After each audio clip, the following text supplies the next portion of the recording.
자, 여러분, 이제 메뉴 종류 계속 진행하도록 하겠습니다.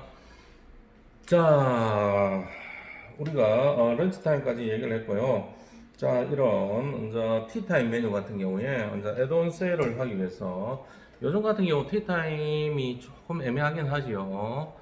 자, 보통 오후 한 2, 3시 정도 그 패스트푸드점에서 이제 애드온 세일을 하기 위해서 뭐 간단한 뭐 스낵 종류, 그 다음에 음료, 뭐 티, 뭐 이런 종류, 컵케이크 뭐 이런 거. 자, 머리를 많이 쓰던 곳, 또 그 다음에 가볍게 간식 음료를 이제 제공하는 자, 여성복이 많은 헬스클럽이나 스포츠 시설 뭐 이런 곳. 자, 이런 곳에서 할 수 있는 그러한 메뉴가 되겠습니다. 자, 그 다음에 계절 메뉴. 자, 계절의 미각을 자극시킬 수 있는 뭐 한두 가지 메뉴가 되겠습니다. 자, 우리가 할 때 여름, 겨울, 뭐 특별하게 뭐 봄, 가을 뭐 많이 할 수가 있겠습니다만은 여름 같은 경우 뭐 특별하게 본다면 뭐 냉면이나 밀면 이런 한정된 메뉴, 뭐 겨울, 가을 같은 경우는 뭐 몸보신 데는 뭐 추어탕이라든지 또 여름 같은 경우 뭐 일부 한정되는 뭐 보신탕 뭐 이런 것도 뭐 호황을 누리긴 합니다. 그 다음에 또 삼계탕 같은 경우 또 호황을 누리기도 하고요. 자, 이런 식으로 이제 봄, 가을 같은 경우는 이제 그 계절에 많이 나오는 이제 뭐 어떤 뭐 가을 같은 경우에 이제 뭐 전어를 활용해서 뭐 전어회라든지 전어구이라든지 그런 형태. 봄 같은 경우는 이제 뭐 봄나물을 이용한 이제 뭐 어떤 메뉴 뭐 이런 식으로 계절 메뉴. 또 가을 같은 경우 또 뭐 송이버섯을 활용한 거 뭐 이런 식으로 다양하게 이제 활용을 하면서 이제 계절의 미각을 자극해서 고객들을 이제 찾아올 수 있도록 만드는 메뉴. 자, 그런 계절 메뉴가 있겠습니다. 자, 그 다음에 디너 이제 메뉴, 저녁 메뉴가 되겠죠, 그죠? 자, 일과 후에 가족들이나 회사 동료들이 회식할 수 있는 그러한 메뉴. 자, 이러한 메뉴 코스는 일반 다른 데보다 뭐 좀 더 할인을 해서 준다든지, 단품보다는 할인된 코스 메뉴가 먼저 좋겠죠. 자, 그래서 이제 가장 인기 뭐 중에 하나가 뭐냐면은, 일종의 뷔페 같은 건데, 뭐냐면은, 맥주 무제한, 맥주 무제한, 아, 제공 이렇게 해가지고 직장인들을 모으는 거예요. 그러면 직장인들은 뭐 일 마치고 나면 갈증이 많잖아요.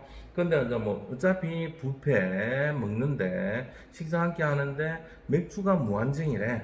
자, 그러면 거기 가보자. 실제로 갔을 때 맥주 같은 경우 암만 많이 먹어봐야 배가 불러가지고 좀 많이 먹지를 못합니다. 처음 한 잔 먹을 때 아주 시원하게 먹지, 이미지상으로는 굉장히 시원하게 많이 먹을 것 같지만 생각외로 또 그렇게 많이 먹지 못하는 겁니다.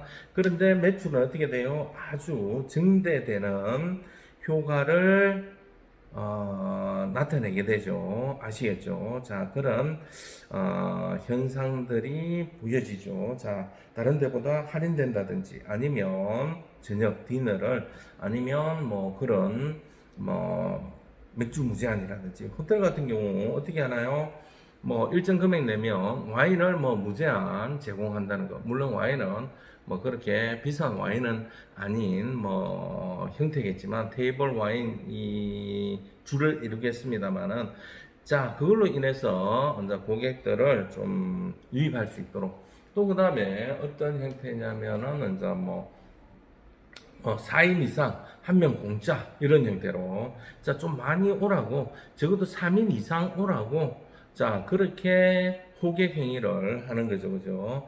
자, 메뉴에서 자, 메뉴와 이런 상관관계를 이제 나타내고 있습니다. 자, 그리고 이런 것 같은 경우에는 전략적 차원에서 다 먹고 난 다음에 후식이나 디저트 같은 경우도 최대한 배려해서 그 사람들이 다시 리비지트, 재방문이 이루어지도록 관심을 가질 수 있도록 해야 됩니다.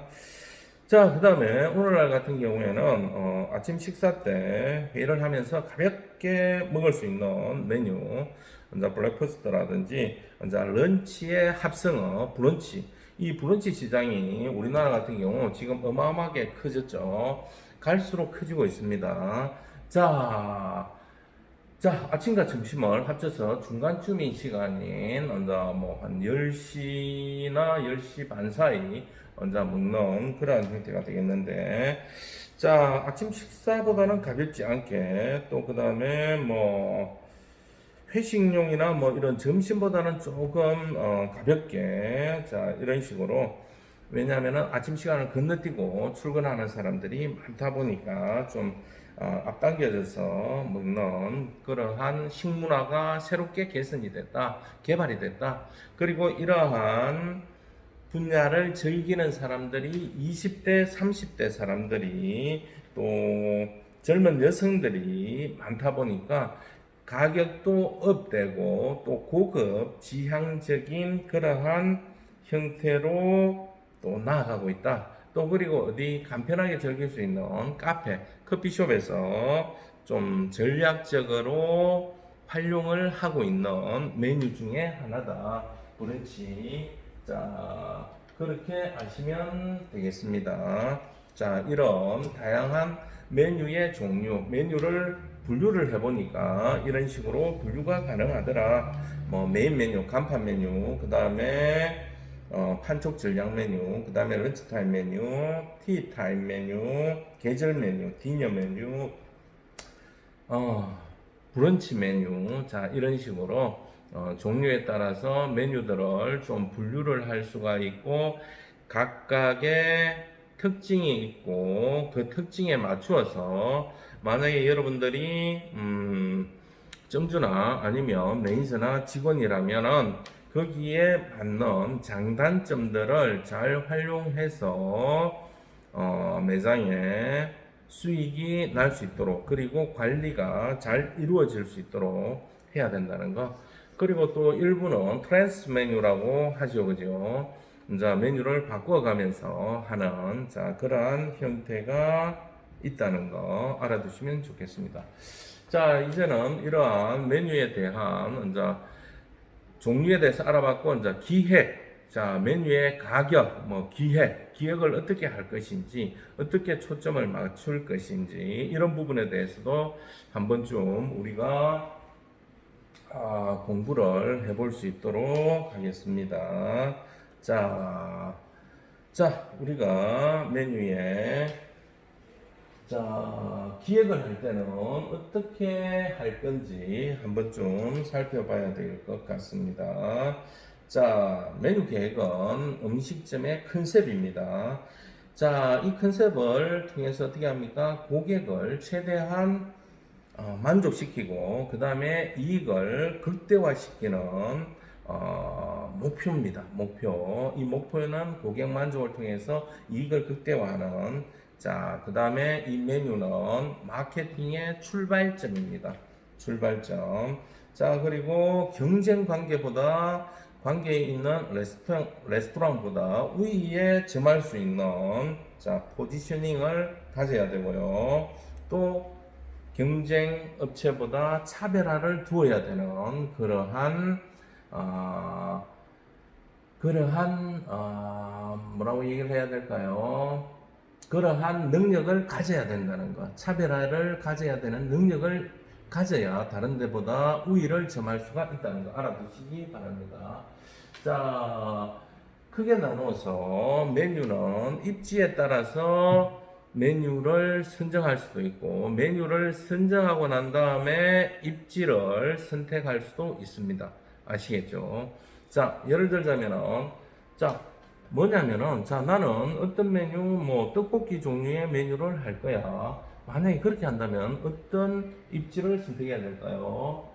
자, 학교 근처라든지 아니면 학원 근처라든지 좀 젊은 층이 사는 곳, 학생들이 유동이 많은 곳, 이런 곳에 입지를 선택해야 되겠죠. 자, 그런데 내가 입지가 있는 곳이 그런 곳이 아니라 직장인들이 많은, 사무실 근처다. 그런데 그 사무실에는 3, 40대가 아저씨들이 많다. 그런데 거기에 떡볶이를 한다면 안 되겠죠. 만약에 그런 입지를 가지고 있다면 좀 더 직장인들을 위한 3, 40대 남성들을 위한 어떤 뭐 밥집이라든지 국밥집이라든지 간편하게 먹을 수 있는 그러한 형태의 메뉴가 들어가야 되겠죠. 이해가 되시죠? 자, 이런 입지에 따라서 메뉴를 선택하는 게 있고, 메뉴를 선택하고 입지를 선택하는 그러한 방법이 있다는 거. 자, 여러분들이 알아두시면 좋겠고요. 자, 그 다음에, 주변 시장에 판매되는 메뉴 상황을 잘 판별해서 차별화 전략 등을 좀 더 구상하고 시장성도 체크를 해야 되겠다. 자, 다른 데서 주변에서 전부 다 족발집을 하고 있다. 자, 그러면 나 같은 경우에는 어떠한 메뉴를 선택할 것이냐?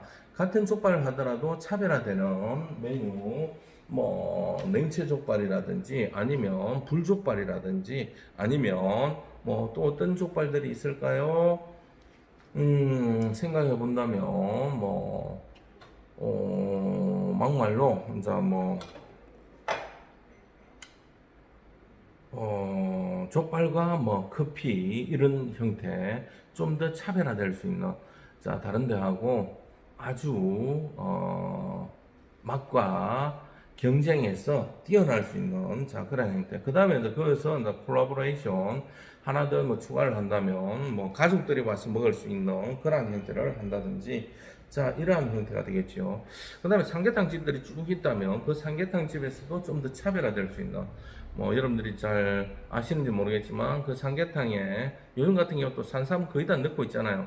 그러니까 이제 또 용봉탕 해서 뭐 전복이나 바다에 해물이 들어간 형태 또 그 다음에 누룽지 삼계탕 네, 누룽지가 들어가서 다른 데하고 차별화시킨 그러한 삼계탕 형태 시장이 형성될 수 있도록 한다든지 자 그러한 부분들 자, 그 다음에, 자, 메뉴 기획 시 체크해야 될 것들. 자, 우리는 다른 데하고 어떤 차별성이 있는가, 이런 것도 한번 좀 생각을 해보고요. 자, 그 다음에 수익성을 고려해야 되는데, 자, 원가 절감을 통한 이윤 창출이 가능한가? 자, 만약에 닭을 하는데, 우리는 만약에 내가 삼계탕을 한다면 나는 이 닭들을 특별하게 우리 뒤에서 닭을 키우고 있다. 내가 직접 생산한다. 닭들을 병아리부터 사와서 이 닭들을 목초 그러니까 풀밭에 풀어놓고 키워서 그 닭을 잡아서 한다. 그러면 신선도도 뛰어나고 또 그 다음에 비용적인 측면에서 훨씬 더 사가지고 오는 것보다 비용이 줄어들 수도 있겠죠, 그죠? 자, 그럴 경우 훨씬 더 이익이 많이 났겠죠.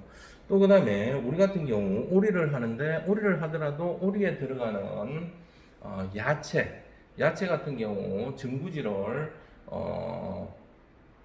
전부 다 어떻게 뒤에 있는 밭에서 전부 다 해가지고 온다. 그런데 그걸 계속 비워도 계속 자라잖아요. 자, 그랬을 때 우리가 원가 절감을 할 수 있기 때문에 다른 집보다 수익성이 훨씬 더 낮다. 자, 그 다음에 뭐 삼겹살인데 삼겹살은 어쩔 수 없이 사가지고 오지만 뭐 미나리 밭을 하고 있다. 그래서 미나리 삼겹살. 미나리에다가 향긋한 미나리에다가 삼겹살을 구워서 먹는 자 그러한 형태가 될 때 굉장히 이익도 보고 사람들이 집에 갈 때 그러한 미나리를 또 사서 가져갈 수 있는 그러한 형태가 되겠지요. 자 그랬을 때 어떠한 현상을 경험할 수가 있다. 자 수익성에서 이윤을 훨씬 더 다른 사람들 가게보다 더 많이 창출할 수 있는 능력을 가질 수 있다. 메뉴 기획을 할 때 그렇게 하시라는 거예요. 아시겠죠?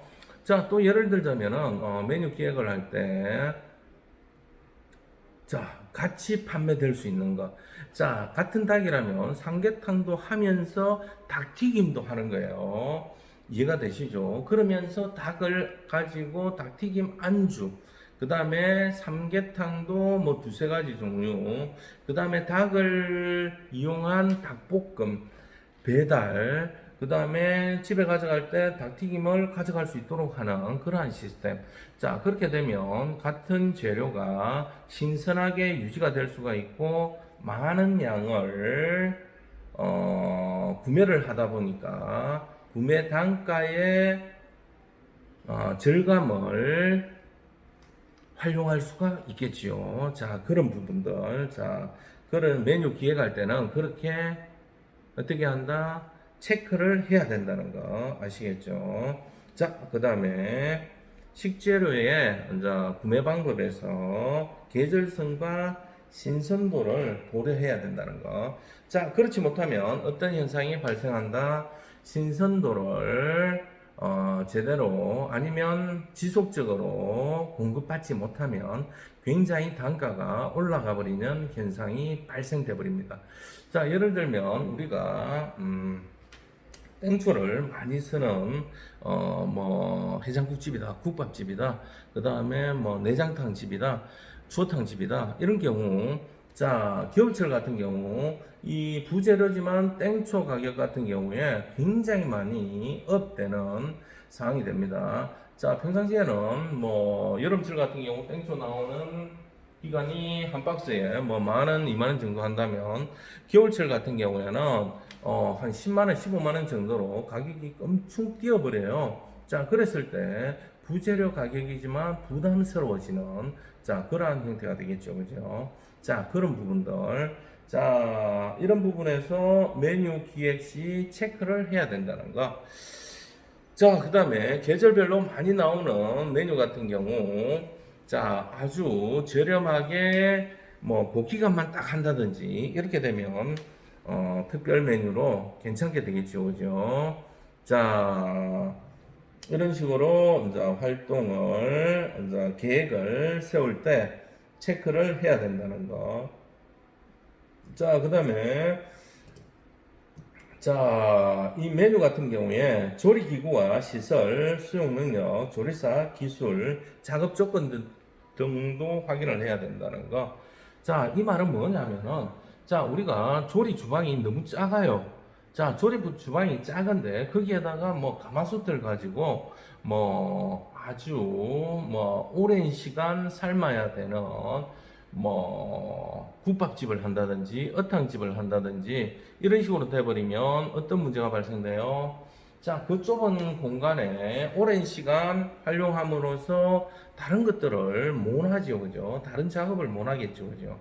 만약에 그렇게 된다면은 다른 공간을 마련해서 굉장히 큰 가마솥이라든지 아니면 열기가 손님들한테 냄새나 이런 것들이 방해받지 않도록 또 다른 공간을 마련해야 되는 이중적인 부담이 되고요. 또 그 다음에 그걸 제조할 수 있는 능력이 있는 직원이 있어야 된다는 거.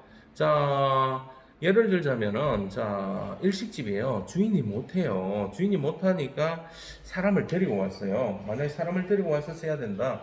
그럴 경우에 일식 같은 경우에는 이제 직원에 대한 비용이 좀 많이 들죠. 300에서 500 정도의 비용을 줘야 된다. 그렇게 되니까 이 직원은 좀 거만해지고 어떤 현상이 일어나요? 자, 회를 뜨는데 아주 편리하게 자기가 쉽게 뜨는 회를 가지고 회를 아주 편리하게 떠버리는 거예요. 그 다음에 부산물들 있잖아요. 머리라든지 아니면 내장이나 꼬리 부분들.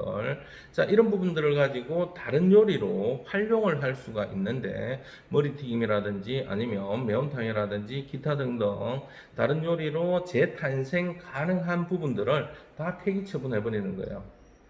손님들한테 제공이 안 되고. 그럼 어떻게 돼요? 비용이 증가되겠지요.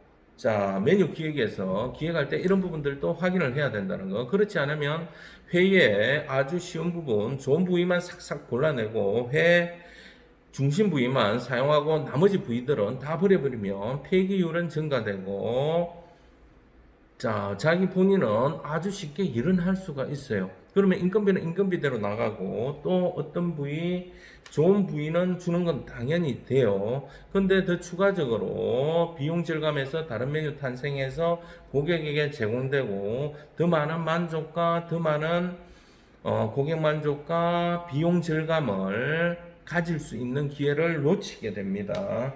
자, 이런 부분들. 그러니까 기술적인 부분이나 또 작업 조건이 열악하면 어떤 현상이 발생되나요? 사람들에 대한 턴오버나 요즘은 또 기술들이 점점 발달하다 보니까 이미 반조리 가공된 상품을 활용한다든지 기계가 업데이트된 것들을 활용하는, 자, 그러한 부분을 활용하지 못하면 어떤 현상, 더 많은 시간과 더 많은 인력이 들어간다는 거. 그렇게 되면 장기적으로 본다면 운영하는데 어려움이 발생되겠죠. 그러한 수용시설이나 조리사의 기술이나 작업 조건 이런 것들을 확인해야 된다는 거 아시면 좋겠습니다. 체크를 해야 된다는 거. 자, 그 다음에 조리나 서비스에 소요되는 노동력을 파괴해야 됩니다.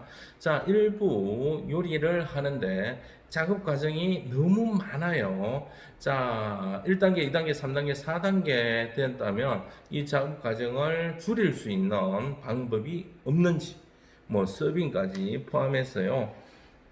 자, 그런 부분들도 다 요즘은 비용으로 책정이 된다는 거. 이러한 부분도 체크를 해야 된다는 거. 메뉴를 개발할 때. 자, 여러분들이 아시다시피 뭐 내장탕이나 아니면 내장볶음 같은 거 할 때 그 내장이 왔을 때 다시 녹여가지고 다시 밀가루를 가지고 해금을 한다든지 아니면 전체적으로 한 번 더 삶아야 된다든지 그 다음에 또 분리를 해서 고객한테 가기 전에 한 번 더 삶아서 초벌 구이를 해서 또 고객한테 가서 또다시 뭐 잘라서 제공을 한다든지 이럴 경우에 굉장히 많은 인건비와 또 시간과 노력이 들어가죠. 그로 인해서 가격이 상승할 수밖에 없고 고객들은 또 만족감이 또 떨어질 수밖에 없는, 자, 그러한 부분이 있다는 거. 그런 부분들도 한번 좀 체크를 해야 된다는 거 아시겠죠? 자, 그 다음에 또 체크해야 될 사항들이, 자, 주 고객층이, 자, 만약에 학생이다. 그러면 그 학생들에 대한 사전조사, 그리고 또 고객이 이제 균형화된 뭐 영양적인 측면이나 아니면 오늘날 같은 경우에 맛의 균형이나 또 선호도나 이런 전체적인 부분도 한 번쯤은 파악을 해야 된다. 자, 그렇지 않을 경우에 고객하고 따로 놀게 되는 경향이 생깁니다. 예를 들자면 호불호가 갈린다는 거죠. 자, 우리가 얘기하는데 뭐 닭도리탕이다. 자, 닭도리탕인데 이 닭도리탕이 뭐 호불호가 갈리는 경우가, 자, 예를 들자면은 양념이 있는데 떡볶이 양념 같이 아주 달콤하고 뭐 좀 섬세하게 맛이 있는데 조리하는 방법에서 재어 놓아서 닭에게 양념이 잘 배긴다면은 아주 전체적으로 맛이 있겠지만, 자, 생닭을 넣고 이 양념을 넣어서 만든다면은 닭에는 양념이 안 배길 거예요. 자, 그랬을 때 어떤 사람은 맛있다고 할 수도 있고 어떤 사람은 맛없다고도 할 수 있을 거예요. 그러면 이거는 이제 맛있게 먹는 방법에 대해서 알려준다면 또 좋아질 수가 있겠죠. 닭고기를 좀 더 뜯어서 이 양념들이 골고루 묻힌 다음에 먹는다면은 이 닭과 양념이 조화를 이룬 그러한 맛을 볼 수가 있다라고 뭐 기록을 해 놓는다든지 설명을 해 준다든지 그랬을 때는 훨씬 더 이제 젊은 층에게 20대들에게 좀 더 호감을 줄 수도 있고요. 그냥 닭만 퍼석하게 딱 뜯어가지고 먹었을 때는 닭 특유의 누린내라든지 아니면 이제 먹는 방법을 잘 몰라서 맛없게 느껴지는 경우가 있다는 거. 자, 이런 부분들도 좀 고려를 해봐야 된다는 거 아시겠죠? 자, 오늘 수업은 여기까지 하도록 하고 메뉴에 대한 기획을 할 때는 체크할 것들이 좀 많다는 거 반드시 알아두셔야 될 것 같습니다. 네, 대단히 감사합니다.